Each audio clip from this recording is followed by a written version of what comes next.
আজকে যে নোটিশটা দেখতে পাচ্ছ সেই নোটিশটা কি, এখানে নোটিশটা হচ্ছে মিনিস্ট্রি অফ হোম অ্যাফেয়ার্সের পক্ষ থেকে, অর্থাৎ ভারতের যে গৃহমন্ত্রক রয়েছে সেখান থেকে। কি নিয়ে, সেটা হচ্ছে সেন্সাস অফ ইন্ডিয়া 2027।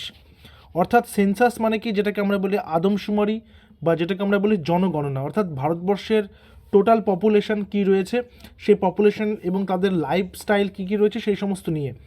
অর্থাৎ এখানে জানতে হবে এই বিষয়টা যে তারা যে নোটিশটা প্রকাশ করেছে এবং এখানে জনগণনা কিন্তু শুরু হয়ে যাবে, যেখানে বলতে চেয়েছে এখানে প্রায় 32-33টা এখানে কলাম দেওয়া রয়েছে এবং এখানে কোন কোন জিনিসগুলো, কোন কোন বিষয়গুলো চাওয়া হবে বা কোন কোন জিনিসগুলো দেখতে চাওয়া হবে প্রত্যেকটা বাড়ির মেম্বারদের কাছ থেকে বা বাড়ির যারা হেড অফ দ্য ফ্যামিলি রয়েছে তাদের কাছ থেকে।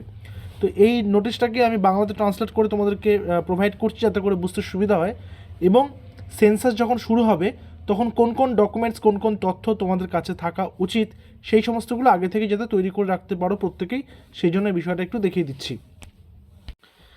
তো কি, এটা হচ্ছে সেন্সাস 2027, যেটাকে কি বলা হচ্ছে সরকারি জনগণনা। অর্থাৎ যারা প্রায় 30-এর উপরে বয়স রয়েছে তাদের মনে থাকবে যে লাস্ট টাইম কিন্তু 2011 নাগাদ জনগণনাটা হয়েছিল। বাকিরা যারা আছে তারা অনেক ছোট ছিল, সেই জন্য 30-এর উপরে বললাম। তো এবার 2021-এ কিন্তু হওয়ার কথা ছিল জনগণনা, কিন্তু আমরা প্রত্যেকেই জানি যে 2021-এ তখন কোভিড চলছে এবং কোভিডের জন্য সেখানে লকডাউন সিচুয়েশন বা প্যান্ডেমিক সিচুয়েশন, সেই কারণে সেই সময় কিন্তু জনগণনাটা করা যায়নি। তাই এবার কিন্তু 2027 জনগণনা এবার কিন্তু শুরু হচ্ছে 2026 থেকেই। কি কি করতে হবে দেখো, নোটিশটা প্রকাশিত হয়েছে 22শে জানুয়ারি 2026 তারিখে নয়াদিল্লি থেকে। আচ্ছা, এই নোটিশের অনুযায়ী সেন্সাস অফ ইন্ডিয়া 2027-এর জন্য এবং বাড়ি এবং পরিবার ভিত্তিক তথ্য সংগ্রহ, এটা কিন্তু কোনো রকম কোনো নাগরিকত্বের প্রমাণ বা ইত্যাদি নয়, এটা কিন্তু তথ্য সংগ্রহ করা বাড়ি বাড়ি গিয়ে, যে সেই বাড়ির তারা কিভাবে বসবাস করছে, সেখানে তাদের লাইভলিহুড কেমন, তাদের জীবনযাপন কেমন, তারা কি কি ব্যবহার করছে, কতগুলো বৈদ্যুতিক দ্রব্য ব্যবহার করছে, কিভাবে ব্যবহার করছে, এখানে প্রত্যেকটাই কিন্তু লেখা রয়েছে। আচ্ছা, বাড়ি সংক্রান্ত কোন কোন তথ্য দিতে হবে, বাড়ির নম্বর, প্রত্যেকের বাড়ির নম্বর থাকে এবং এটা বাধ্যতামূলক নয় যে দিতেই হবে এটা। বাড়ির নম্বর আমরা পেতে পারি আমাদের যারা লোকাল, যারা কাউন্সিলর থাকবেন বা লোকাল যারা মেম্বার থাকবেন সেখানে, না সেখানে যে ওই হাউস নাম্বার থাকবে, বা যদি আমরা দেখি যে আমাদের যে বাড়ির ট্যাক্স বা খাজনা দেওয়ার যে রসিদ থাকে সেখানেও কিন্তু বাড়ির নম্বর থাকতে পারে, হোল্ডিং নাম্বার থাকতে পারে, সেখানে কিন্তু সেটা নিয়ে নিতে হবে। দেয়াল, ছাদ ও মেঝে কী দিয়ে তৈরি, অর্থাৎ কাঁচা বাড়ি নাকি পাকা বাড়ি।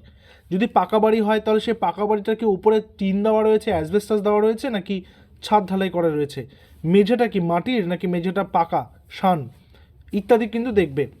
বাড়ি বাসযোগ্য না অন্য কাজে ব্যবহৃত, যেই বাড়িতে থাকা হয় সেটা কি বসবাস করার জন্য নাকি সেটা অন্য কাজে ব্যবহার হয়, বাড়ির বর্তমান অবস্থা কেমন, বাড়িটা কী কন্ডিশনে রয়েছে সেই বিষয়টা। এরপর বাড়ি কি নিজের নাকি ভাড়া বাড়িতে থাকা হয়, নিজের বাড়িতে থাকা হয় না ভাড়া বাড়িতে থাকা হয় সেই বিষয়টাও কিন্তু দেখবে।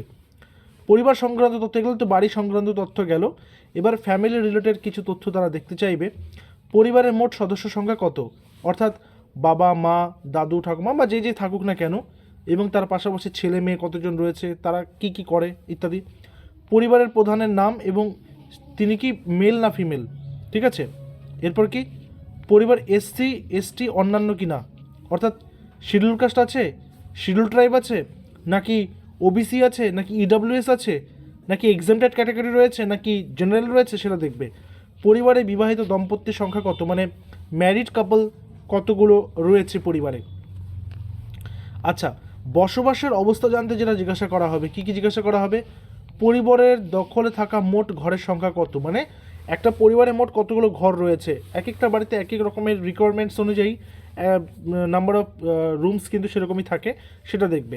আচ্ছা, জল শৌচ স্নান সংক্রান্ত তথ্য, কি পানীয় জলের উৎস এবং প্রাপ্যতা, পানীয় জল কিভাবে পাওয়া হয়, সেটা কি নলকূপ থেকে আসে না কুয়া থেকে আসে, নাকি কেনা জল, নাকি ট্যাপ থেকে আসে, নাকি মিউনিসিপ্যালিটির জল থাকে ইত্যাদি। শৌচাগার আছে কি না, ঠিক আছে, শৌচাগার আছে কি না এবং সেটা কী ধরনের শৌচাগার, কাঁচা না পাকা, ঠিক আছে, এগুলো দেখবে। নিকাশি ব্যবস্থা মানে কি ড্রেনের ব্যবস্থা কেমন আছে, স্নানাগারের সুবিধা আছে কি না, নাকি পুকুরে স্নান করা হয়, নাকি খোলা খোলা কলপারে স্নান করা হয়, নাকি বাথরুম রয়েছে আলাদা করে, এগুলো দেখবে। এগুলো কি অ্যাকচুয়ালি, এগুলো কী করতে দেখবে, এগুলো হচ্ছে জীবনযাপনের মানটা কেমন রয়েছে সেগুলো দেখার জন্যে। আচ্ছা, রান্না এবং জ্বালানি নিয়ে, রান্না এবং জ্বালানি নিয়ে কী দেখবে, রান্নাঘর আছে কিনা বাড়িতে আলাদা করে। আচ্ছা, এলপিজি পিএনজি সংযোগ রয়েছে কিনা, মানে গ্যাস সিলিন্ডার বাড়িতে আসে কিনা বা গ্যাস পাইপ বাড়িতে আসে কিনা, নাকি খড়ি দিয়ে রান্না করা হয়, ঘষি দিয়ে রান্না করা হয়।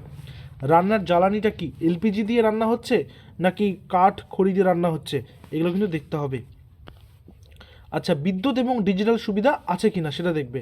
আলো জ্বালানোর উৎস কি, লাইট যে জ্বলছে বাড়িতে সেটা কি সৌর বিদ্যুৎ এর মাধ্যমে জ্বলছে নাকি সেটা কোনো সেখানে ইলেকট্রিক ডিপার্টমেন্টের পক্ষ থেকে বা ইলেকট্রিক সাপ্লাইয়ের পক্ষ থেকে লাইন দেওয়া হয়েছে সেখান থেকে জ্বলছে। বাড়িতে টিভি আছে কিনা, রেডিও আছে কিনা, মোবাইল আছে কিনা, কতগুলো আছে, স্মার্টফোন আছে কিনা, কতগুলো আছে, ইন্টারনেট ইউজ হয় কিনা, হলে কি হয় সেটা কি ব্রডব্যান্ড নাকি মোবাইলের ইন্টারনেট, ল্যাপটপ কম্পিউটার আছে কিনা, কতগুলো আছে। আচ্ছা, মোবাইল নম্বরটা একজনেরই দিতে হবে, সেটা হচ্ছে হেড অফ দ্য ফ্যামিলি দিলেই হবে শুধু যোগাযোগ করার জন্যে।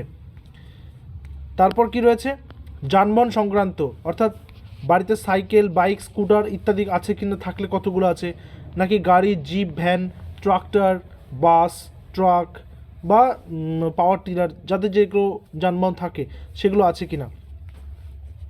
এরপর কি খাদ্যাভ্যাস সম্পর্কে তথ্য নেওয়া হবে, খাদ্যের অভ্যাস সম্পর্কে।